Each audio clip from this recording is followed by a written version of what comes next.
కర్ణుడన్నాడు, కృష్ణ నువ్వేమీ చెప్పక్కర్లేదు, నాకు అన్నీ తెలుసు.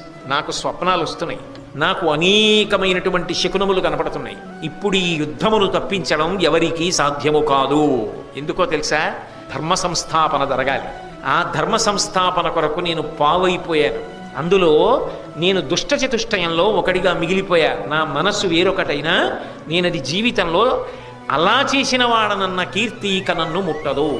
కానీ ఒక్కటి మాత్రం నిజం, ఆ యుద్ధంలో ఖచ్చితంగా గెలిచేటటువంటి వాడు మాత్రం ధర్మరాజు గారే.